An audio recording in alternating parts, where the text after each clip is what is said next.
एमालेको घोषणापत्र यसो गरेर चोर विद्यार्थीले चिट चोरी चाहिँ अर्काको छेउको साथीहरूलाई उता हेरेर यता लेखेको छ। एमालेको घोषणापत्र उतातिर हेर्ने यतातिर लेख्ने गर्दा आँखा उता हात यता हुँदा छड्के अक्षर भएका छन्। यो मेरो आइडिया हो, चोर्यो चोर्यो भन्नुभएको थियो, हिजो पनि चोर्यो चोर्यो भन्नुभएको छ। मैले यसको बारेमा चाहिँ अब यो उहाँलाई पनि दौडधुप छ, मलाई पनि दौडधुप छ। म अध्यक्ष, म महामन्त्री, हाम्रो आफ्नै भ्याइ नभ्याइ छ। अलिकति भ्याएको बेलामा चाहिँ म बालकोटे गरेर ट्युसन पढाउने हो। एउटा विषयमा त पढाउनै पर्ने भएको छ। पहिलो कुरा मैले उहाँलाई के भन्नुपर्ने भएको छ भने यो मेरो समृद्धिको आइडिया कसैले चोरेर लगिदेला भनेर राति पनि चोर्देला भनेर अनिलो नबस्नुहोस्। एमालेको कपी यसो गर्दै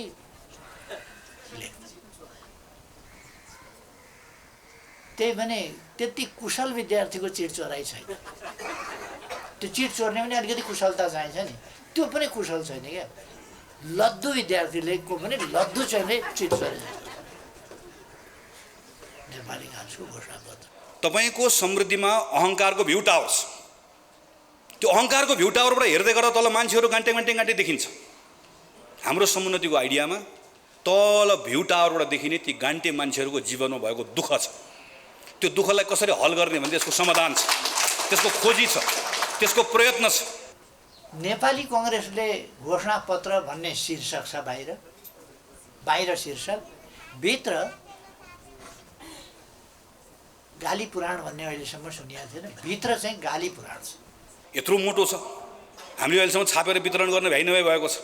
हाम्रै साथीहरूले पढेका छैनन्, बडाबुडा राति उठेर पढेछन्, पुरै पृष्ठ पढेछन्। पढेर सुरु गर्न साथै सुरुमै हामीले खेर गएको 5 वर्ष भनेर लेखेका छौँ के गर्नुभयो भनेर। अब नेपाली काङ्ग्रेसले 5 वर्ष खेर गएको ठाउँमा उहाँको भक्तिगान गाउने त कुरा भएन, स्तुतिगान गाउने कुरा त भएन। के भएको नेपाली काङ्ग्रेसको एउटाले मात्रै लेखेको भए पनि एउटा लेख भन्ने पार्टीको घोषणापत्र यति साह्रो बिसन्चो नेपाली काङ्ग्रेसलाई अचम्म लाग्छ। घोषणापत्र टिमको साथीले फोन गरेर भन्नुभयो, हेलो दाइ थाहा पाउनुभयो? मैले के? उहाँले मलाई भन्नुभयो नेकपाको अध्यक्ष ओलीजीले घोषणापत्रको बारेमा मुख छाड्नुभयो नि भनेर भन्नुभयो। अनि मैले उहाँलाई भने, अरे बाबा सफा बोलेको भए, शालीन बोलेको भए पो समाचार हो। केपी ओलीले मुख छाड्नुभयो भन्ने कुरा त नयाँ कुरा हुँदै भएन नि। जसको मुखमा अङ्गार छ उसले ओकल्ने कालै हो। मुखमा अङ्गार भएकोले कालै ओकल्छ। केपी ओलीले झुट बोल्नुहुन्छ। कोही आँट भएको मान्छेले आएर यु आर लायर, तपाईँ झुट बोल्दै हुनुहुन्छ भन्ने भयो भने सनक्क सन्केर पागल भन्नुहुन्छ। पहिला कसलाई भन्नुभएको थियो भने नेपाली काङ्ग्रेसलाई सन्च छ कि छैन एकपल्ट सोध्न चाहिँ, घोषणा गर्नुभन्दा अगाडि सोध्न चाहिँ पर्छ जस्तो लाग्छ। सन्च छ कि छैन नेपाली काङ्ग्रेसलाई? प्याच्च बोल्ने, आफ्नो प्रतिद्वन्द्वीका बारेमा त्यो कुण्ठाले भरेको अभिव्यक्ति दिएर हलमा खित्का छोडेर आफ्नो समर्थक हाँसेर ताली बजाइसकेपछि दङ्ग पर बेलुका गएर भरपेट खाएर सुत्ने चाहिँ केपी ओली हो। हामी त्यो होइन। केपी ओलीलाई रिस उठ्यो भनेर सत्य बोल्न छोड्ने कुरो भएन। केपी ओलीलाई रिस उठ्यो भनेर उहाँको झुटलाई ठिको भन्ने कुरा भएन। केपी ओलीलाई रिस उठ्यो भनेर कालो र सेतो भन्ने कुरो भएन। सत्य बोलिराख्ने भनिराख्ने। तर खालि एउटा मात्र एडभाइस उहाँलाई के हो भने बुढाबा धेरै सनक्क सन्किँदै गर्दा कहिलेकाहीँ शरीरलाई अप्ठ्यारो गर्न सक्छ। हाम्रो आफ्नो पार्टीको घोषणापत्रको बारेमा नेपाल कम्युनिस्ट पार्टीको एमालेको अध्यक्षज्यूले केही कुराहरूको बारेमा कमेन्ट गर्नुभयो। मलाई एकजना साथीले, म त हिजो पार्टी कार्यालयमा थिएँ, हिजै हो जस्तो लाग्छ, हिजै हो क्यारे, पार्टी कार्यालयमा थिएँ। मलाई एउटा हाम्रै साथीले, घोषणापत्र टिमको साथीले फोन गरेर भन्नुभयो, हेलो दाइ थाहा पाउनुभयो? मैले के? उहाँले मलाई भन्नुभयो नेकपाको अध्यक्ष ओलीजीले घोषणापत्रको बारेमा मुख छाड्नुभयो नि भनेर भन्नुभयो। अनि मैले उहाँलाई भने, अरे बाबा सफा बोलेको भए, शालीन बोलेको भए पो समाचार हो। केपी ओलीले मुख छाड्नुभयो भन्ने कुरा त नयाँ कुरा हुँदै भएन नि। जसको मुखमा अङ्गार छ उसले ओकल्ने कालै हो। मुखमा अङ्गार भएकोले कालै ओकल्छ। मैले भने यो त कुनै नयाँ कुरा भएन। म त पार्टीको काममा थिएँ। त्यसपछि उहाँले फेरि भन्नुभयो होइन तपाईँले पागल भन्नुभयो। मैले भने ठिकै भन्नु, ठिक छ। मैले उहाँलाई फेरि भने हाम्रो टिमको साथीलाई, तपाईँलाई याद छ केपी ओलीले कोलाई पागल भन्नुहुन्छ? केपी ओलीले झुट बोल्नुहुन्छ। कोही आँट भएको मान्छेले आएर यु आर लायर, तपाईँ झुट बोल्दै हुनुहुन्छ भन्ने भयो भने सनक्क सन्केर पागल भन्नुहुन्छ। पहिला कसलाई भन्नुभएको थियो? सुशीला कार्कीलाई, गोविन्द केसीलाई।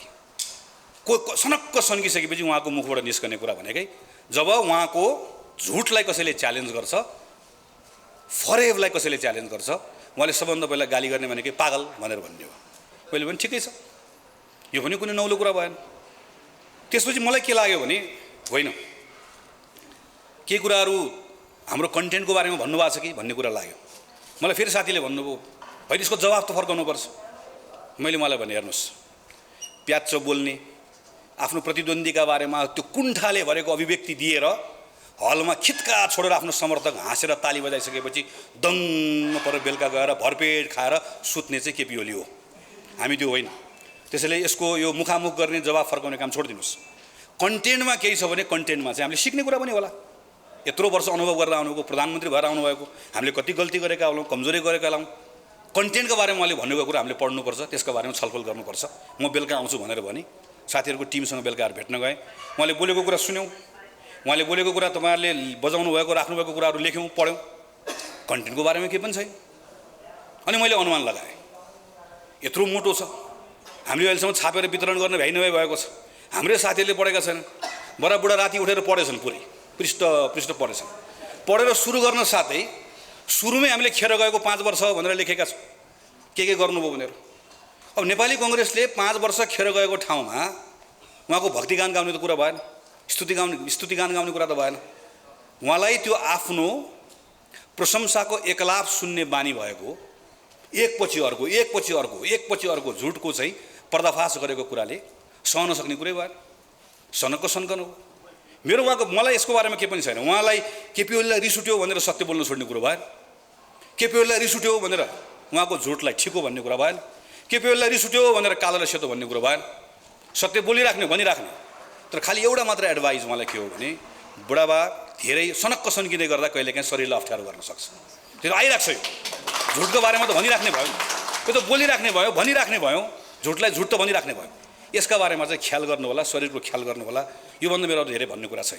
त्यसपछि फेरि मैले हेरेँ, मैले भने शिक्षा, हेल्थ, म त यसमा त मैले महिनौ काम गरेको छु मेरो टिमसँग, यो राख्ने कि नराख्ने कि, एजुकेसनमा के गर्न सकिन्छ, हेल्थमा के गर्न सकिन्छ, पूर्वाधारमा के गर्न सकिन्छ, कहाँ गल्ती भयो, कहाँ कमजोरी भयो, कन्टेन्टमा केही छ कि फेरि खोज्यौँ हामीले। कन्टेन्टको बारेमा मैले के भनिदिनु हो, यो कन्टेन्टमा के पनि छैन भनिदिनु। मैले यसो सोचेँ यो पनि ठिकै हो उहाँको ठाउँबाट। केपी ओलीलाई लजिक मन पर्दैन, म्याजिक मनपर्छ। यो घोषणापत्रमा म्याजिकको कुरा छ, लजिकको कुरा छ, के गर्न सकिन्छ के गर्न सकिँदैन भनेर लजिक। यहाँ मैले लजिकको कुरा, म्याजिकको कुरा गरेको छैन। त्यसैले यसको बारेमा पनि म्याजिक छैन, मन परेन होला, त्यसको बारेमा पनि मेरो धेरै कुरा भन्ने कुरा केही भएन। तर एउटा कुराको बारेमा मात्रै मैले उहाँलाई भन्नुहोस्। अस्ति नै मेरो चुनाव लड्दै गर्दा महाधिवेशनको बेलामा पनि उहाँले यो समुन्नत नेपाल भन्ने अवधारणा अगाडि सार्दै गर्दाखेरि यो मेरो आइडिया हो, चोर्यो भन्नुभएको थियो। हिजो पनि चोर्यो भन्नुभएको छ। मैले यसको बारेमा चाहिँ अब यो उहाँलाई पनि दौडधुप छ, मलाई पनि दौडधुप छ। उहाँ अध्यक्ष, म महामन्त्री, हाम्रो आफ्नै भ्याइ नभ्याइ छ। अलिकति भ्याएको बेलामा चाहिँ म बालकोटे गएर ट्युसन पढाउने हो। एउटा विषयमा त पढाउनै पर्ने भएको छ। पहिलो कुरा मैले उहाँलाई के भन्नुपर्ने भएको छ भने यो मेरो समृद्धिको आइडिया कसैले चोरेर लगिदेला भनेर राति पनि चोर्देला भनेर अनिलो नबस्नुहोस्। तपाईँको आइडिया तपाईँसँगै राख्नुहोस्। यो न मलाई चोर्नु छ, न काङ्ग्रेसको कुनै साथीलाई चोर्नु छ। समृद्धि तपाईँकै आइडिया हो, तपाईँसँग राख्नुहोस्। तर एउटा कुरा बुझ्नुहोस्, फुर्सदमा फेरि म बेली बिस्तार बुझाउँछु, त अहिले त्यो एउटा बुझ्नुहोस्। तपाईँको समृद्धि र मेरो समुन्नतिमा, हाम्रो समुन्नतिको फरक के हो भने तपाईँको समृद्धिमा अहङ्कारको भ्यू टावर छ। त्यो अहङ्कारको भ्यू टावरबाट हेर्दै गर्दा तल मान्छेहरू गान्टे देखिन्छ। हाम्रो समुन्नतिको आइडियामा तल भ्यू टावरबाट देखिने ती गान्टे मान्छेहरूको जीवनमा भएको दुःख छ। त्यो दुःखलाई कसरी हल गर्ने भने त्यसको समाधान छ, त्यसको खोजी छ, त्यसको प्रयत्न छ। तपाईँको समृद्धिमा राष्ट्र भनेर मुट्ठी कस्दै गर्दा त्यहाँभित्र घृणा छ, उत्तेजना छ, रिस छ। मौका परेको बेलामा एउटा धर्मलाई उचाल्ने, मौका परेको बेलामा एउटा जातलाई उचाल्ने बदनीयत छ। हामीले समुन्नति भनेर भन्दै गर्दा त्यहाँभित्र देशको प्रेम छ। एउटा जाति, अर्को भाषा, एउटा धर्म, एउटा संस्कृति नेपालभित्र भएका सबै एक ठाउँ मिलेर बस्न सक्ने सद्भावको त्यो कामना छ, त्यो इच्छा छ। त्यसबाट बनेको एउटा एकताको भावना छ। कोही प्रति कुनै घृणा छैन, देशप्रतिको प्रेम छ। सबैसँग मित्रवत सम्बन्ध राख्ने चाहना छ, देशको सार्वभौमिकताको लागि लड्ने अठोट छ। तपाईको समृद्धिमा सुखी नेपाल भन्दै गर्दा बाहिरबाट देखिने सुख छ, बाहिरबाट देखिने हाँसो छ। तर हामीले समुन्नति भनेर भन्दै गर्दा त्यो सुखको पत्र केलाएर हेर्यो भने त्योभन्दा भित्र अरू पत्र छ। वर्षौँदेखि विभेदमा परेका महिला होलान्, अपाङ्गता भएको व्यक्तिहरू होलान्, दलित होलान्, ती विभेदका कारणले, संरचनागत हिंसाको कारणले गर्दा, समाजभित्र भएको असमानताको कारणले गर्दाखेरि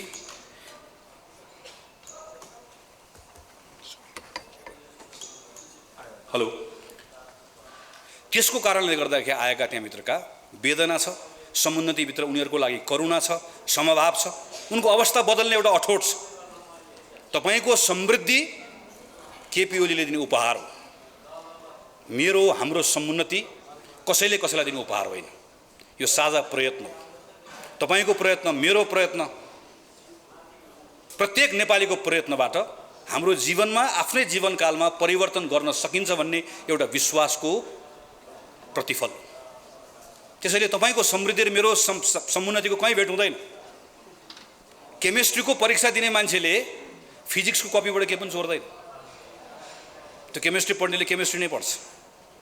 त्यसैले नआत्तिनुस्, तपाईको समृद्धि तपाईँ समातेर राख्नुस्, भ्यू टावरमा चढ्नुस्, त्यहाँबाट समृद्धिको दान उपहार सबलाई दिन्छु, उद्घोष गर्नुहोस्। म भुइँमै बस्छु, यही समुन्नतिको कुरै लिएर बस्छु, हामी यहीँ बस्छौँ। हाम्रा फरक धारणाहरू छन्, हाम्रा फरक विचारहरू छन्। यसलाई एउटै बनाउनु पर्छ भन्ने पनि मेरो कुरा छैन। मेरो खाली कुरा के छ, यसका बारेमा जनतालाई सही ढङ्गले बुझाउँ। यसका बारेमा जनतालाई कम्तीमा नेपालभित्र विचारको बहस छ, हाम्रो दृष्टिकोणहरू फरक छ, नेपालको विकासका बारेमा हाम्रो दृष्टिकोण फरक छ, नेपालको देशभक्तिका बारेमा हाम्रो विचारहरू फरक छ, नेपालभित्रको नेपाली भन्ने परिचयका बारेमा हाम्रो धारणा फरक छ। काङ्ग्रेस र एमाले एउटै होइन। काङ्ग्रेस र एमालेका तमाम यी विषयहरूमा आधारभूत रूपमा मत भिन्नताहरू छ। त्यसैले म रुखमा हाले पनि त्यही हो, सूर्यमा हाले पनि त्यही हो नभनौँ। मैले यो बाई झट्ट सुन्ने गर्दा मैले आज कसलाई उत्तर दिएँ भने, अघि पनि कुरा निस्क्यो, बालकोटको बारदलीमा बसेर बरबराउनु भएको बालाई मैले उत्तर दिएको होइन। त्यो बरबराउने छुट उहाँलाई छ। बालकोटको बारदलीमा बसेर बरबराउनु भएको बालाई मैले उत्तर दिएको होइन। त्यो मलाई मसँग त्यो मुखामुख गर्ने मेरो स्वभाव पनि छैन, मेरो फुर्सद पनि छैन।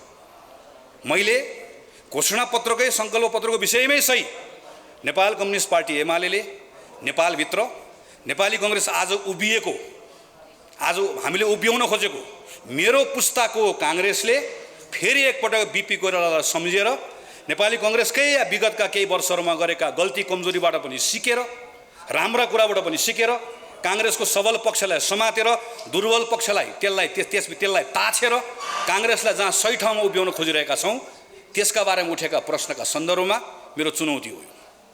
मेरो खुला चुनौती हो। म सिङ्गो पार्टी नेकपा एमालेसँग, नेकपा एमालेको नेतासँग यी विषयमा हामी बहस गर्न तयार छौँ मात्र होइन, चाहन्छु।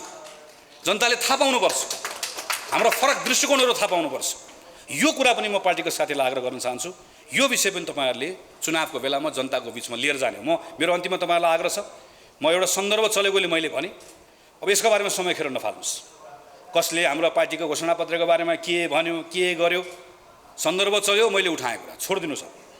हामीले हाम्रो सङ्कल्प पत्रमा के कुरा भनेका छौँ यो कुरा तल लिएर जाने। यो सङ्कल्प पत्र जनताको बिचमा मात्र लिएर जाने होइन, हाम्रो उम्मेदवारलाई पनि पढाउन आवश्यक छ यो पटक। किनकि त्यो उम्मेदवारले यो पटक के सोचेको होला भने, काङ्ग्रेसको सङ्कल्प पत्रमा लेखे होला नि, केटाहरूले नयाँ आएका छन् महामन्त्रीहरू लेखे होला नि, भोलि भएपछि त मेयर साहब कोही काङ्ग्रेसको मान्छे बन्न खोज्छ भने चकटीमा काङ्ग्रेसको त्यो मेयर साहबलाई हामी यो सङ्कल्प पत्रमा जे लेखेका छौँ त्यो गराएर छाड्ने। 1 रुपियाँ पैसा कुनै काङ्ग्रेसको वडा अध्यक्षले, कुनै काङ्ग्रेसको मेयरले सोचेको छ भने यो चुनावमा मैले अलिअलि खर्च गर्छु त्यसो चाहिँ उठाउँछु भने सोचेको छ भने घर बेच, जग्गा बेच, तिम्रो निजी कुरा हो। तर 1 रुपियाँ पैसा राज्यको ढुकुटीबाट अपचलन गर्न नदिने अनुगमनको संयन्त्र पनि बनाउँछौँ, पार्टीभित्रको विधिविधानमा पनि सुधार ल्याउँछौँ, त्यो ठाउँमा ल्याएर गर्छौँ भन्ने कुराको हाम्रो सङ्कल्प हो। यो हाम्रो पुस्ताको काङ्ग्रेसले लेखेको सङ्कल्प पत्र यो यत्तिकै यो छापेर पढ्नको लागि बनाएको होइन, गराएर छाड्छौँ। हामी गराउन सकेनौँ भने आफ्नो पराजय सम्झन्छौँ र पराजय हामीले स्वीकार्य छैन। यो कुरा पनि तपाईँहरूले तलको हाम्रो उम्मेदवार साथीहरूलाई पनि पुर्याउनु पर्नेछ। म फेरि एकपटक यो कार्यक्रम मार्फत आम पार्टीको साथीहरूलाई अपिल गर्छु। मैले अघि पनि भने पार्टीभित्र हाम्रा केही विषयहरूमा मतान्तर थिए, छन्, रहन्छन्। भोलि फेरि बस्छौँ, 31 गतिपछि फेरि पार्टीको बैठक सुरु गर्छौँ, छलफल गर्छौँ, सैद्धान्तिक विषयमा गर्छौँ, व्यवहारिक विषयमा गर्छौँ। अघि आज कुरा उठेको छ, कतिपय ठाउँमा टिकट बाँड्ने क्रममा धाँधली गरिएको छ, कतिपय ठाउँमा बदनियत राखिएको छ, कतिपय ठाउँमा खराब आचरण राखिएको छ, कतिपय ठाउँमा गलत काम गरिएको छ, कतिपय ठाउँमा विधान उल्लङ्घन गरिएको छ, कतिपय ठाउँमा साथीहरूमाथि अन्याय गरिएको छ। त्यो प्रत्येक कुराको हिसाब किताब हुन्छ, त्यो प्रत्येक कुराको बारेमा छलफल गर्छु, त्यसको समय आउँछ। म यति मात्र आग्रह गर्छु, यो 12 तपाईँले एकपल्ट आफ्नो आवेगलाई नियन्त्रण गर्नुपर्ने छ, काङ्ग्रेसको संस्थापक नेताहरूलाई सम्झाउनु पर्ने छ। यति दुःख गरेर पार्टीको साथीहरूले पार्टी बनाएको छ, एउटा साथीको आवेगले गर्दाखेरि चाहिँ त्यो पार्टीको परिणाम छोडिदिनुहोस्, परिणामको चिन्ता गरेको होइन। तर थुप्रै साथीहरू जसले यो पटक यही भनेर काङ्ग्रेसमा लाग्नुभएको साथी छ, एउटा साथीको गलत निर्णय, त्यसको प्रतिक्रियामा हामीले देखाउने आवेग, त्यो आवेगको कारणले गर्दा पार्टीको आम साथीहरूलाई पर्न जाने पीडा, यसका बारेमा सचेत भएर, यसका बारेमा सतर्क भइदिएर पार्टीको साथीहरू जसले अहिले स्वतन्त्र उम्मेदवारी हाल्नुभएको छ, म सब साथीहरूलाई काङ्ग्रेसको महामन्त्रीको यो जिम्मेवारीबाट 2 हात जोडेर उहाँहरू सबलाई विनीत भएर आग्रह गर्न चाहन्छु। हामी स्थानीय निर्वाचनको करिब अन्तिम चरणमा पुगिसकेका छौँ। हामीले मनोनयन पनि दर्ता गरिसक्यौँ। अब केवल केही दिनको प्रचार र मतदानको काम मात्रै बाँकी छ। नेपाली काङ्ग्रेसका देशभरिका साथीहरूलाई म यहाँबाट पहिला अपिल गर्न चाहन्छु कि स्थानीय निर्वाचनलाई सफल पार्ने हाम्रो पहिलो कर्तव्य हो। स्थानीय निर्वाचनमा हाम्रो पक्षमा परिणामका निम्ति प्रयत्न गर्ने हाम्रो दोस्रो कुरा, तर हाम्रो पहिलो कुरा स्थानीय निर्वाचन सफल हुनुपर्छ, स्थानीय निर्वाचन फेयर हुनुपर्छ, स्थानीय निर्वाचनमा बढीभन्दा बढी नागरिकहरूले मतदाताको रूपमा सहभागी हुने अवसर हामीले निर्माण गर्नुपर्छ, उहाँहरूलाई प्रेरित गर्नुपर्छ। म यसको लागि सबैलाई पहिला हार्दिक आग्रह गर्न चाहन्छु। यो पटक एउटा विशेष खालको अवस्था बनेको छ।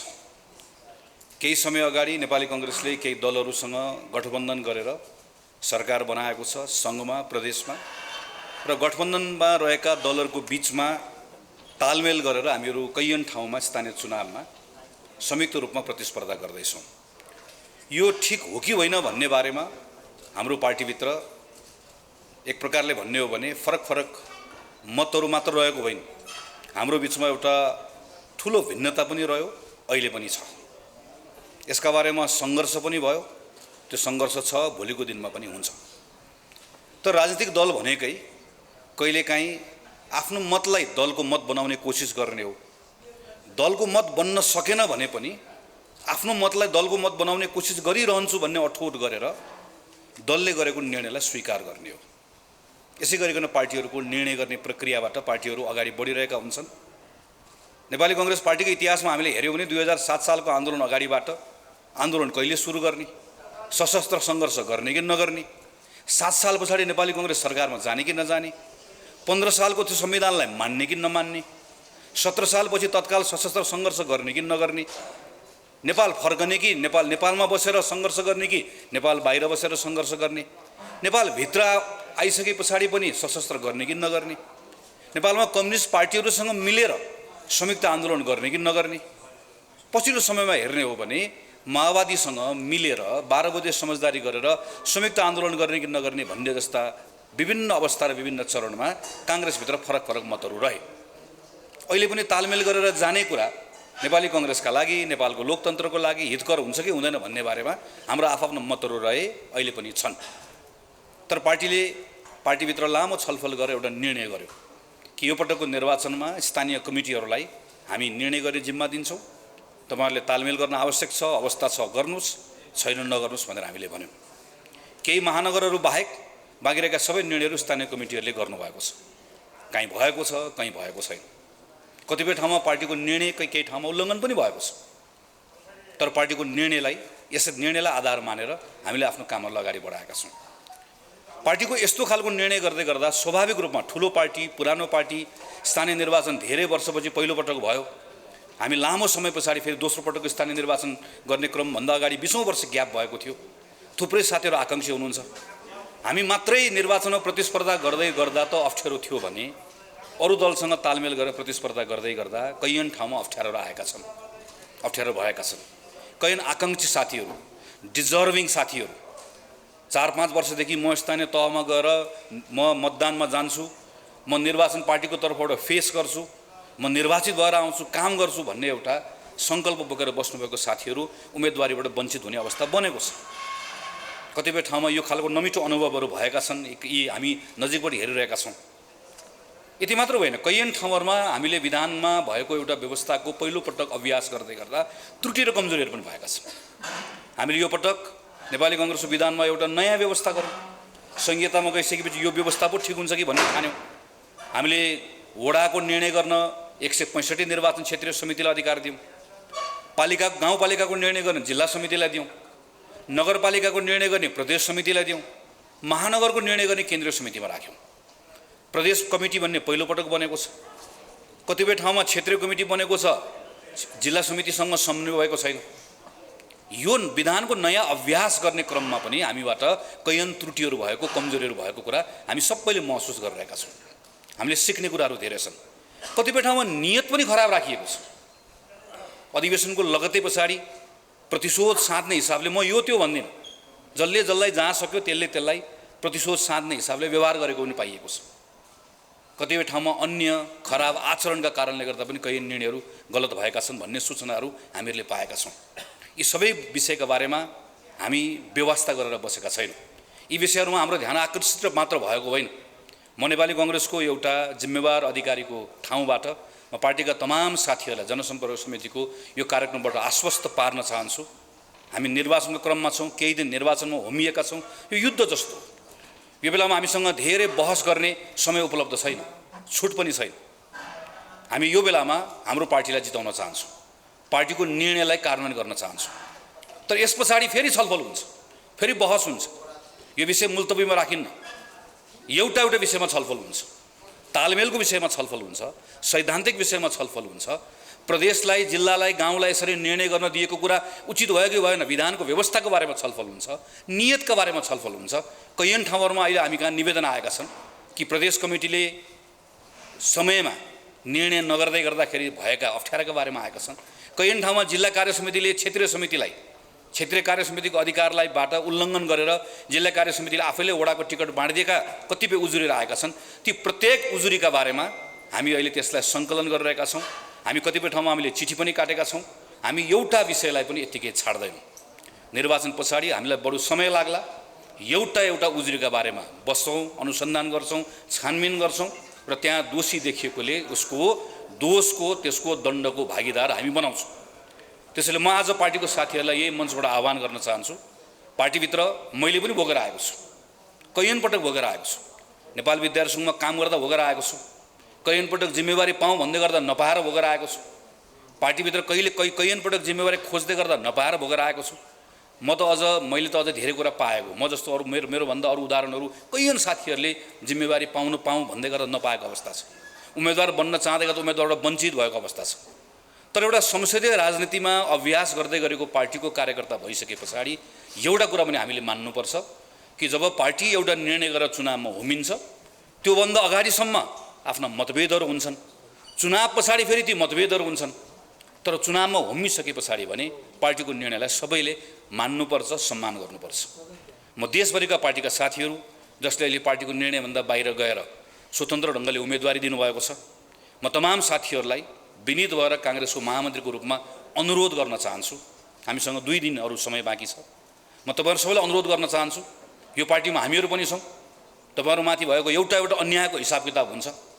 तपाईँहरूमाथि जसलाई विभेद भएको छ त्यसको एउटा हिसाब किताब हुन्छ। तपाईँहरूको यसको क्षतिपूर्ति पनि गर्ने गरिकन न्यायको निर्णय पनि हामी गराउने त्यो ठाउँसम्म हामी पुर्याउँछौँ। तर म पार्टीको साथीलाई यो बिन्दुमा आग्रह गर्न चाहन्छु कि यो म निर्वाचनको बारेमा चिन्ता गरेर मात्र भनिरहेको छैन, निर्वाचनको परिणामलाई चिन्ता गरेर मात्र भनिरहेको होइन। पार्टीको एउटा कर्मठ साथी एउटा आवेगको निर्णयले पार्टीको निर्णयभन्दा बाहिर गएर अहिले उम्मेदवारी दिँदै गर्दाखेरि एउटा कुनै एक ठाउँमा हामी निर्वाचनमा हारौँला पनि, कोही ठाउँमा फरक पनि नपर्ला। तर कुरा त्यो होइन। कुरा पार्टीको एउटा कर्मठ साथी आवेगको निर्णयबाट पछाडि फर्केर आउने ठाउँ रहँदैन। एकपटक पार्टीको निर्णय उल्लङ्घन गरिसकेपछि फर्केर आएको साथीहरूको मैले अवस्था देखेको छु। त्यस पछाडि एउटा संसदीय निर्वाचनमा, एउटा स्थानीय निर्वाचनमा त्योभन्दा बाहिर गइसके पछाडि फेरि सहजतापूर्वक पार्टीको यात्रा अगाडि बढाउने कुरा गाह्रो भएको छ। भोलि गएर म यो पटक देखेको छु, अघिल्लो पटक स्थानीय निर्वाचनमा बागी उम्मेदवारी दिनुभएको कैयन साथीहरूलाई हामी यो पटक उम्मेदवार बनाउन चाहन्थ्यौँ। तर जिल्ला कमिटीले निर्णय पनि गर्यो। तर आज हामीले पार्टीबाट निर्णय गरेर ती उम्मेदवारहरू खारेज गर्नुपर्ने अवस्था भएको छ। किनकि पार्टीको कारबाही फुक्का भएको छैन। त्यो अवस्था आउँदो रहेछ। त्यसैले म तमाम पार्टीका कर्मठ साथीहरूलाई आग्रह गर्न चाहन्छु, पार्टीभित्र भएको जति पनि तपाईँले भोग्नुभएको छ, तपाईँका असन्तुष्टिहरू छन्, कतिपय जायज असन्तुष्टिहरू छन्, त्यसको सम्बोधन गर्ने त्यो जिम्मेवारी लिएर आएको। म तपाईँहरूले मलाई देख्नुभएको छ, नजिकबाट हेर्नुभएको छ।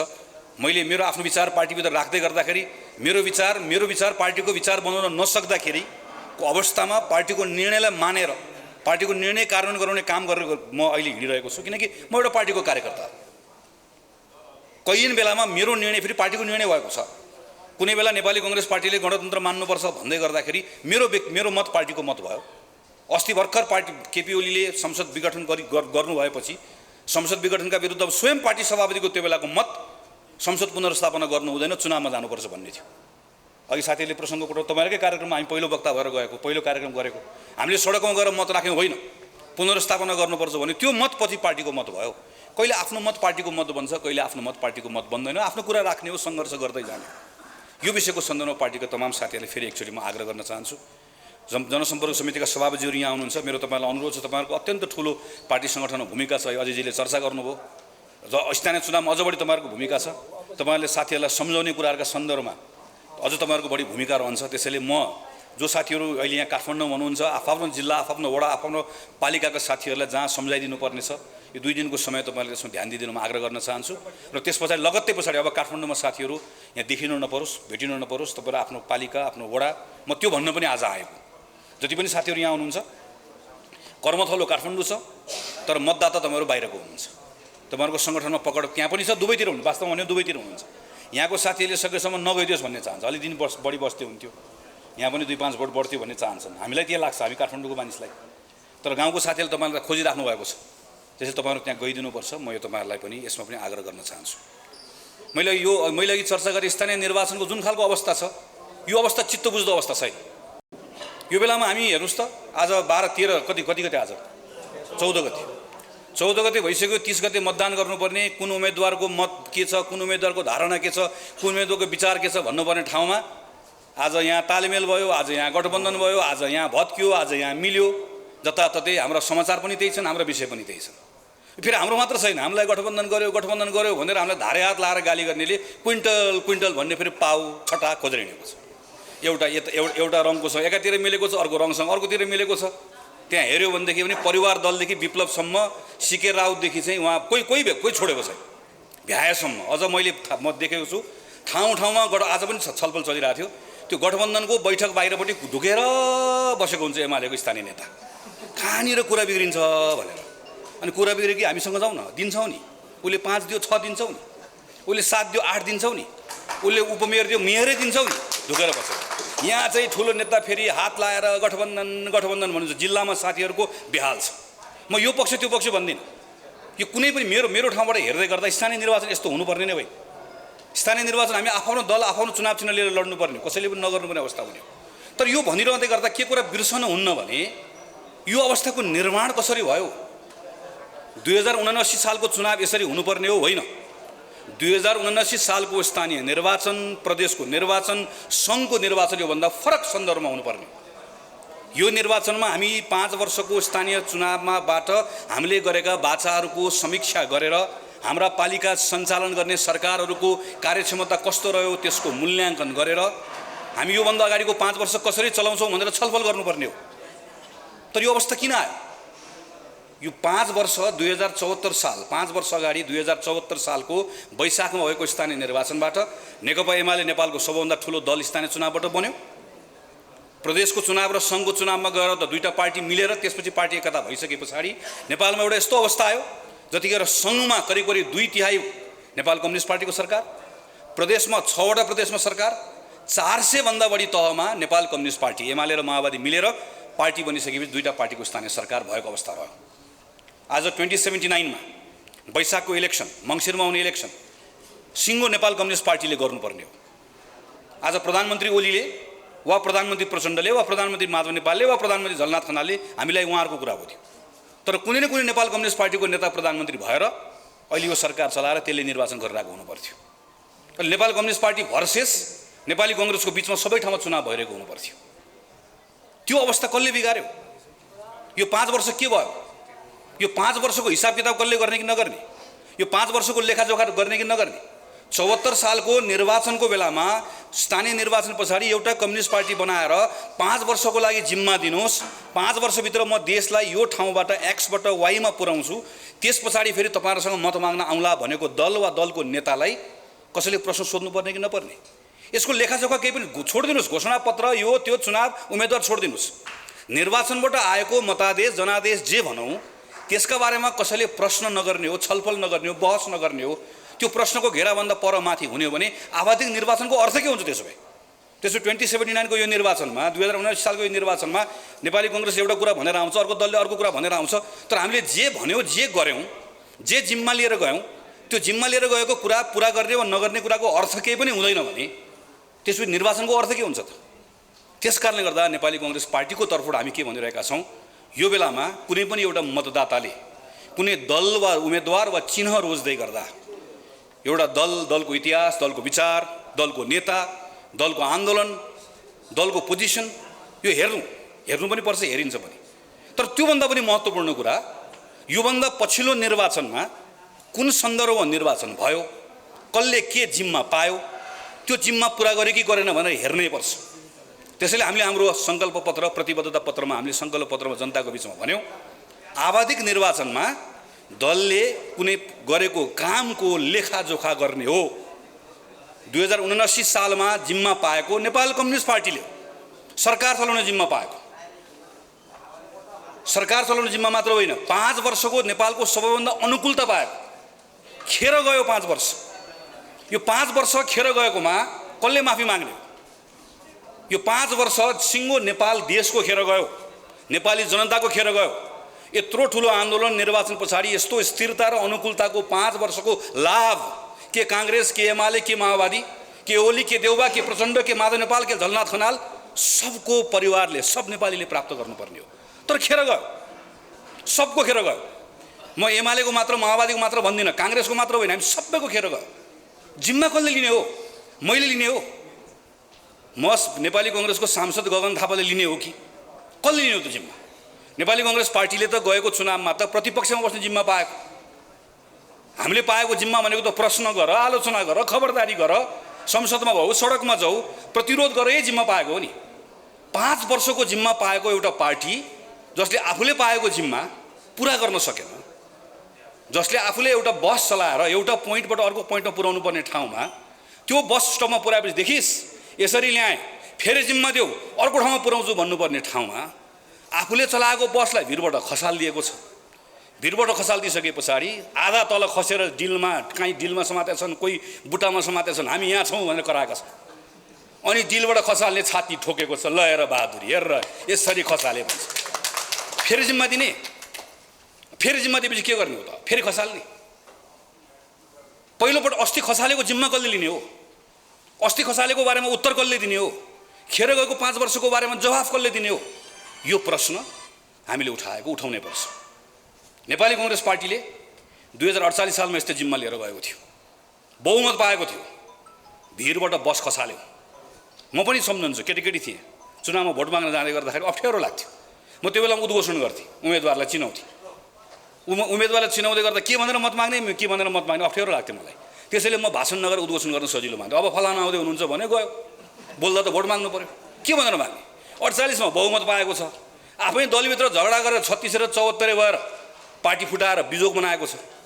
त्यो अनि हामी भोट माग्न गएका छौँ, गाली चाहिँ कल्ला गर्नु छ भने नेकपा एमाले गर्दा भन्नु छ। बहुमत आफूले पाएको छ, अब ठ्याक्कै त्यही होइन हालत। जनताले हामीलाई देखाइदिए, तिमीले खेर फाल्यौ, त्यस कारणले गर्दा तिमी अब दोस्रो पार्टी भनेर बनाइदिए हामीलाई।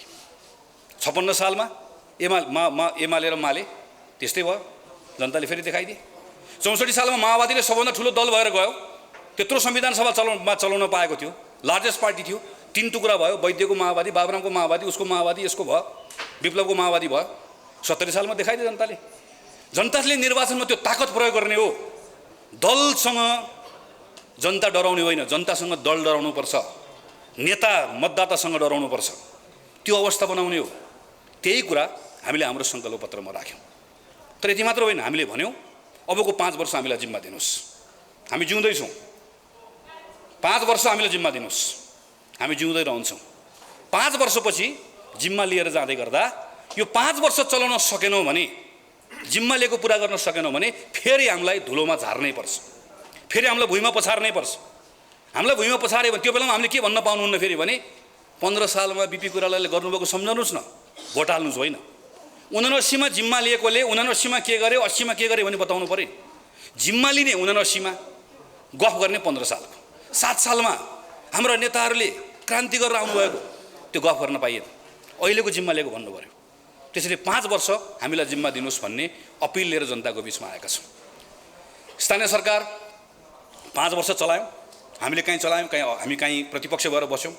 स्थानीय सरकारको हाम्रो अनुभव रह्यो, केही मिठो अनुभव, केही नमिठो अनुभव, केही तितोपिरो अनुभवहरू रहे। स्थानीय सरकारलाई नियन्त्रण गर्न खोज्यौँ हामीले, कानुन बनाइदिएनौँ, मापदण्ड बनाइदिएनौँ, स्रोत दिएनौँ। स्थानीय सरकार पनि अलमल्ली आफैमा। हामी त्यो सङ्घमा गएपछि हामी धङ्गबाट मुक्त भएनौँ। हामीले कर्मचारी हेर्नुहोस् त, अहिले पनि अहिले अस्तिसम्म यो आचार संहिता लाग्नुभन्दा अगाडिसम्म स्थानीय सरकारका प्रमुखहरू यहाँ आएर लाइन बसेका सिंहदरबार। के को सिंहदरबार गाउँ गाउँ जानु, गाउँका मुखियाहरू सबै सिंहदरबार आउनु परेको छ, मलाई यो प्रमुख चाहियो भनेर। त्यहाँ मिलाएन। यो पनि कुनै एउटा पार्टीले पनि, हामीले अस्तिको सरकारले पनि गर्यो, हामीले पनि गर्यौँ। यसलाई सच्याएनौँ हामीले। स्थानीय सरकारले पनि थुप्रै ठाउँमा भ्रष्टाचारका थुप्रै इतिहास रचना गरिकन काम गरेको हामीले देख्यौँ। कैयन ठाउँमा स्रोतको दुरुपयोग भएको छ। रातारात मानिसहरू चाहिँ स्थानीय सरकारमा आएका मानिसहरूले जनताको सेवा गर्ने भन्दा पनि आफ्नो घर भर्ने, आफ्नो भकारी भर्ने काम पनि गरेको पनि हामीले पायौँ। कहीँ राम्रो काम गरे, कोरोनामा राम्रो काम गरे, शिक्षामा राम्रो काम गरे, स्वास्थ्यमा राम्रो काम गरे। यो सबै अनुभवबाट सिकेर हामी जनताको बिचमा आउँदै गर्दा, हामी यो पटक स्थानीय सरकारहरूलाई दाबी गर्न आउँदै गर्दा हामीले केही कुराहरू अगाडि सारेका छौँ। हामीले भन्यौँ, पहिलो कुरा मौलिक हक। संविधानमा यो नागरिकको हक हो भनेर लेखिसकेपछि त्यो हक जनताले पाउने र सरकारले पुरा गर्ने कुरा सङ्घको सरकारले मात्र होइन, सबैभन्दा बढी स्थानीय सरकारले गर्नुपर्छ। हामीले बनाएको 10 वटा सिद्धान्तमा हामीले भन्यौँ, पहिलो कुरा नागरिकको स्वतन्त्रता, दोस्रो कुरा भनेको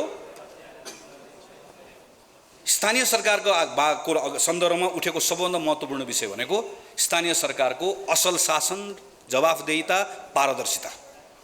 नेपाली कांग्रेस निर्वाचित भएको स्थानीय सरकारले नागरिकको स्वतन्त्रताका सन्दर्भमा हामी यो गर्छौँ, हाम्रो कमिटमेन्ट। विधिको शासनलाई मानेर पारदर्शिताको सन्दर्भमा यो गर्छौँ भनेर हामीले आफ्नो मतलाई, हाम्रो आफ्नो विचारलाई हामीले अगाडि सारेका छौँ। स्थानीय सरकारको सबैभन्दा महत्त्वपूर्ण कुरा भनेको सेवा प्रवाह। त्यो सेवा प्रवाह गर्ने कुराको सन्दर्भ उदाहरण म दिन्छु। जस्तो अपाङ्गता भएको व्यक्ति, ज्येष्ठ नागरिक भएको व्यक्ति, अत्यन्त असहाय व्यक्तिलाई स्थानीय सरकारबाट लिनुपर्ने सेवा, चाहे त्यो गाउँपालिका होस्, चाहे त्यो नगरपालिका होस्, त्यो घरमा पुर्याउनुपर्छ। हामीले भन्यौँ काठमाडौँ महानगरपालिका वा ठुल्ठुलो नगरपालिका र महानगरपालिकाहरूमा जहाँ हाम्रो खालको लाइफस्टाइल भएको मानिसहरू हामी धेरै बस्छौँ, हामी वर्किङ पेरेन्ट्सहरू छौँ, म पनि काम गर्छु, मेरो श्रीमती पनि काम गर्छ, तब हामी धेरै जसो यही हो। यस्तो खालको ठाउँहरूमा स्थानीय सरकारले दिने सेवाका सन्दर्भमा सार्वजनिक बिदाको दिनमा सेवा हाट चलाउनुपर्छ। अर्थात् महिनाको एउटा शनिबार बिहान 7 बजेदेखि बेलुका 9 बजेसम्म स्थानीय सरकार सबको लागि खुला हुनुपर्छ। बिदाको दिनमा गएर नागरिकले सेवा लिन पाउनुपर्छ। यी सानसाना कुराहरू हामीले हाम्रो सङ्कल्प पत्रमा यस्तै सानसाना कुराहरू राख्यौँ। नीतिगत कानुनी संयन्त्रको विकास गर्ने कुरा स्थानीय सरकारमा अर्को अत्यन्त खड्केको विषय हो। स्थानीय सरकारमा अर्को खड्केको विषय भनेको स्रोतको व्यवस्थापन। स्थानीय सरकारले यो पनि गर्छु त्यो पनि गर्छु भन्छ, तर स्रोत कहाँबाट ल्याउँछ? स्रोतको व्यवस्थापन कसरी गर्ने हो? स्थानीय सरकारले अर्को गर्न नसकेको गर्नुपर्ने कुरा भनेको साझेदारी हो। साझेदारी भनेको काठमाडौँ महानगरपालिकाले ललितपुर महानगरपालिकासँग साझेदारी गरेन भने ललितपुरमा साइकल लेन बन्छ, अनि ललितपुर महानगरपालिका कस्तो राम्रो काम गर्यो, साइकल लेन बन्द भन्यो, अनि सातदोबाटो साइकल चढेर आयो, सुई साइकल चढेर आयो, अनि कोपण्डोला आएपछि साइकल बोक्यो फेरि, अनि किन त साइकल लेन छैन। काठमाडौँ उपत्यकाको नगरपालिकाले त साझेदारी गर्नु पर्ला नि त, एक ठाउँ बसेर एकीकृत मास्टर प्लान बनाउनु पर्ला, ट्रान्सपोर्टेसन प्लान बनाउनु पर्ला। हामीले यसलाई सोच्यौँ। हामीले भन्यौँ हाम्रो स्थानीय सरकार भनेको सामाजिक रूपान्तरणको अभियन्ता हो। हामीले कैयन वडा अध्यक्षहरूले महिलालाई बोक्सीको आरोपमा दिशा खुवाएको स्टोरीहरू लेख्यौँ। हामीले कैयन मेयर साहबहरू जातीय छुवाछुतको घटनामा संलग्न भएको कथाहरू पढायौँ। गर्न पाइन्छ? जातीय छुवाछुत नभएको देश, महिलामाथि हिंसा नभएको देश नेपाल हो भनेर संविधानमा लेखिएको कुरालाई कार्यान्वयन गर्ने कुराको नेता, त्यसको अभियन्ता सामाजिक रूपान्तरणको स्थानीय सरकार होइन। हामीले भन्यौँ स्थानीय सरकारले एभिडेन्समा आधारित, प्रमाणमा आधारित नीतिहरू बनाउनुपर्छ। हामीले भन्यौँ स्थानीय सरकारले नागरिकसँगको सम्बन्ध केवल मतदाताको सम्बन्ध होइन। तपाईँ आफै सोच्नुहोस् त, तपाईँको गाउँपालिका वा नगरपालिका या वडाको अध्यक्षलाई वा नगरपालिकाको प्रमुखलाई तपाईँ कार्यालयमा भेट्न गए बाहेक, तपाईँले कुनै ठाउँमा योजना माग्न गए बाहेक र चुनावको बेलामा बाहेक अरू बेलामा तपाईँको स्वतः सहभागिताको कुनै संयन्त्र तपाईँको गाउँमा बनेको छ, तपाईँको नगरमा बनेको छैन। किनकि हामीले यो कोणबाट सोचेनौँ स्थानीय सरकार बलियो बनाउने भनेको नागरिकलाई बलियो बनाउने। र हामीले त्यसपछि भन्यौँ यो सबै कुराहरू गर्नको लागि सबैभन्दा महत्त्वपूर्ण कुरा भनेको हामीलाई leader, local leader, dynamic local leader चाहिएको छ। हामीलाई अब मेयर साहब चाहिएको छैन। के को मेयर साहब? गाउँ जहाँ गए पनि मेयर साहब आउनुभयो, मेयर साहब बस्नु, के को साहब? कहाँको साहब? सबैभन्दा नजिक स्थानीय सरकारको जनतासँग बिचमा बसेर त्यहीँ अँगालो हामीले साहब भन्न साथै ऊ कहाँ पुग्यो? कुर्सीमाथि पुगिहाल्यो। साहब भन्न साथै साइकल चढ्नुपर्ने मेयर गाडीमा पुगिहाल्यो। साहब भन्न साथै हिँडेर जानुपर्ने ठाउँमा प्लेन चढ्ने भयो। त्यो साहब भन्ने ठाउँबाट यसपालि मेयरलाई तल भुइँमा ओह्राल्नु पऱ्यो, तल चकडीमा बस्ने मेयर बनाउनु पऱ्यो हामीले। यसको आधारमा हामीले स्थानीय सरकारको यसलाई ओभरअल यसलाई चेन्ज गर्नु पऱ्यो भन्ने हिसाबले हामीले स्थानीय सरकारको सङ्कल्प पत्र तयार गर्ने क्रममा काम गऱ्यौँ। यसपछि स्थानीय सरकारका के जिम्मेवारी छन्? संविधानले अनुसूची 8 र 9 मा यो गर भनेको छ। गर भन्ने काम नगर्ने, नगर भन्ने काममा ठुल्ठुलो कुरा गरेर हुँदैन। हामीले भन्यौँ एजुकेसन, उदाहरण मात्र दिन्छु एउटा दुईवटा, म लामो गर्दिनँ। एजुकेसनमा सङ्घको सरकारले गर्ने थुप्रै कामहरू छ, हामीले लेख्यौँ हाम्रो घोषणापत्र सङ्कल्प पत्रमा। तर यो सङ्घको सरकारले गर्ने हो है, यो सङ्घको सरकारले गरिरहँदै गर्दा यो भित्र स्थानीय सरकारले गर्ने चाहिँ 1 2 यो काम हो है। स्वास्थ्यको सन्दर्भमा पनि हामीले भन्यौँ स्थानीय सरकारले गर्ने ठुलो कामहरू छ, तर स्थानीय सरकारले गर्ने त्यो ठुलो कामभित्र, सङ्घको सरकारले गर्ने ठुलो कामभित्र स्थानीय सरकारले गर्ने सानसाना कामहरू छन्। ती सानसाना कामहरू के हुन सक्छन्? लामो हामीले छलफल गऱ्यौँ र सानसाना कामहरू टिपेर हाम्रो हामीले स्थानीय सरकारको काममा सानसानो कुरा लेख्यौँ। हामीले एग्रिकल्चरको सन्दर्भमा करिब 3 खरब रुपियाँको नेपाली अहिले कुरा आयो, केरा किन्छौँ हामी, यो किन्छौँ त्यो किन्छौँ भन्दै गर्दा त्यसलाई जोड्यो भने 3 खरब हुन्छ। त्यो 3 खरब रुपियाँको आयात जुन छ हामीले गर्छौँ, यसलाई घटाउने भनेर सङ्घको सरकारले योजना भन्नु पर्सि बजेटमा आउँछ। जनार्दन शर्माजीले बजेट पढ्नुहुन्छ, यसपालि घटाइने छ भन्छ। तर त्यो घटाइने छ भन्ने कुरामा स्थानीय सरकारले काम गरेन भने केराको उत्पादन चाहिँ कहाँबाट बढ्छ? अनि त्यो केराको उत्पादन एउटा स्थानीय सरकारले केराको उत्पादन गर्छ, अर्को स्थानीय सरकारले भारतको केरा ल्याएर खान्छ। त्यो दुईटा स्थानीय केरा उत्पादन गर्ने र केरा किन्ने स्थानीय सरकारको भेट कसरी गराइदिने हो? त्यो दुईटाको सम्बन्ध कसरी गाँच्दिने हो? हामीले हाम्रो स्थानीय हाम्रो घोषणापत्रमा त्यही कुराकानी गऱ्यौँ। हामीले भन्यौँ स्थानीय सरकारले कर लगाउँदै गर्दाखेरि करले मानिसहरूलाई स्थानीय सरकारसँग पर धकेल्नु हुँदैन, स्थानीय सरकारसँग झन् नजिक ल्याएर जोड्नुपर्छ। हामीले भन्यौँ यो पटक स्थानीय सरकारले करोडौँ रुपियाँ तालिममा खर्च गरेको छ। अहिले काठमाडौँमा गार्मेन्ट जति पनि छ नेपालभित्र भएको गार्मेन्टहरू, तपाईँ हामीले लगाएको लुगा जुन छ, यो गार्मेन्ट नेपालभित्र भएको गार्मेन्टले तपाईँ हामी नेपाली सबैलाई पुग्ने लुगा उत्पादन गर्न सक्ने क्षमता राख्छ। त्यो गार्मेन्टले तर उत्पादन गरेर बजार पाइरहेको छैन। त्यो गार्मेन्टले उत्पादन गरेर बजार नपाउनुको एउटा थुप्रै कारण छ। त्यो मध्येको एउटा कारण भनेको उसले काम गर्ने श्रमिक पाइरहेको छैन। गार्मेन्टमा काम गर्ने श्रमिक को छ भनेर तपाईँ खोज्न जानुभयो भने, पत्रकार साथी हेर्न जानुभयो भने तपाईँले नेपालभन्दा बाहिरको एउटा निश्चित एउटा देशको एउटा समुदायको नागरिक मात्र भेट्नुहुन्छ। तर वहाँ पर डडेलधुराको एउटा पालिकाले ट्रेनिङ दिन्छ। के को ट्रेनिङ दिन्छ? बेकरीको ट्रेनिङ दिन्छ। वहाँ पर 5 थरको एउटा नगरपालिकाले महिलालाई ट्रेनिङ दिन्छ। के को ट्रेनिङ दिन्छ? सिलाइ बुनाइको ट्रेनिङ दिन्छ। तर काठमाडौँमा खोलेको गार्मेन्टलाई कस्तो मान्छे चाहिएको छ? काठमाडौँमा खोलेको गार्मेन्टमा काम गर्ने मान्छे चाहिएको छ। अब रोजगारी भनेको के हो? रोजगारी भनेको त्यहाँ गएर कसैले बरिस्टाको ट्रेनिङ दिएर, बेकरीको ट्रेनिङ दिएर रोजगारी पाउँछ? त्यो डडेलधुराको गाउँपालिकाले काठमाडौँको गार्मेन्टमा श्रमिक चाहिएको छ भन्ने कुरा कसरी खोज्ने हो? त्यो दिमाग कहाँबाट ल्याउने हो? त्यो विचार कसरी गर्ने हो? कसरी जोड्ने हो? हामीले रोजगारीको शीर्षकमा यस्ता विषयहरूमा कुराकानी गऱ्यौँ। मैले खालि यति मात्र भनेको कि हामीले हाम्रो सङ्कल्प पत्रमा यो पटक हावा कुरा, उडन्ते कुरा, नचाहिने कुरा, नसक्ने कुरा, नगर्ने कुरा, गर्नु नपर्ने कुराहरूको बारेमा चर्चा गरेनौँ। आकाशमा उडेकोलाई भुइँमा झार्यौँ। हिजोको स्थानीय पत्रको घोषणापत्रको तपाईँले काङ्ग्रेसै घोषणापत्र हेर्नुभयो भने अघिल्लो घोषणापत्र यताबाट पनि काङ्ग्रेसको पनि रेल आएको छ, यताबाट ठुल्ठुलो एयरपोर्ट आएको छ, त्यो सबै पूर्वाधारको आफ्नो महत्त्व छ। तर स्थानीय सरकारले गर्नुपर्ने कामहरू भनेको रेल बिर्छ। अहिले स्थानीय सरकारले गर्नुपर्ने काम भनेको चाहिँ त्यो सानो त्यो महिलाले घरेलु हिंसाबाट पीडित भएको महिलाले न्याय पाउने कुरामा आफ्नो स्थानीय सरकारलाई नक गरेपछि त्यहाँभित्रले न्याय पाउने आँट गर्न सक्नु पर्यो। एउटा छुवाछुतको घटनामा स्थानीय सरकारले मद्दत गर्न सक्नु पर्यो। सानो पढ्न नसकेको बच्चाले केटीकेटीले त्यहाँभित्र टिचर म्याथको टिचर आएन भनेर भन्दै गर्दा शेरबहादुर देउवाले म्याथको टिचर होइन, त्यहाँको त्यो मेयर साहबले त्यो म्याथको टिचर ल्याउने व्यवस्था गर्न सक्नु पर्यो। तल झार्नु पर्यो। हामीले माथि उडेकोलाई तल झार्यौँ, भुइँमा ल्यायौँ र हामीले भन्यौँ यो सङ्कल्पपत्रमा लेखिएको कुरा गफ होइन। यो सङ्कल्पपत्रमा लेखेको कुरा मैले मेरो टिमले लेखेको हो। हामीले धेरै मेहनत गरेर लेखेका छौँ। एउटा लेखेको विषय किन लेख्यौँ भन्ने कुरा बुझेर लेखेका छौँ र हामीले पार्टी सभापतिले भनेका छौँ यो सङ्कल्पपत्र लिएर चुनाव चिन्ह लिएर गएर जो काङ्ग्रेसको साथीहरू मैदानमा जानुहुन्छ जितेर आउनु साथै हामी एउटा नेसनल वर्कसप गर्छौँ। यी सबै साथीहरूलाई प्रशिक्षित गर्छौँ, यिनलाई यो कुरा बुझाउँछौँ, यो भारी बोकाउँछौँ। यो भारी बोकेर गएपछि 1 वर्षपछि हामी बोलाउँछौँ काठमाडौँ, समीक्षा गर्छौँ, रिपोर्ट कार्ड तयार गर्छौँ। अब पहिलाको जस्तो मेयर साहब भए म अब मलाई संविधानले दिएको अधिकार छ भन्न पाइन्न। एक कुरामा हामीले भन्यौँ तिमी मेयर साहब होइनौ, हामीले भन्यौँ तिमीले 1 रुपियाँ पैसा पनि भ्रष्टाचार गर्न पाउँदैनौ, हामीले भन्यौँ तिमीले नाता गोता कोही मान्छेलाई सल्लाहकार नियुक्ति गरेर अनावश्यक कुरा गर्न पाउँदैनौ, हामीले भन्यौँ योजना नबनाइकन 1 रुपियाँ खर्च गर्न पाउँदैनौ। यसको एक कुराको हिसाब किताब एउटा काङ्ग्रेसको वडा सदस्यले पनि यसका बारेमा बुझाउनुपर्छ भन्ने कुरा हामीले यसलाई तयार गरेका छौँ।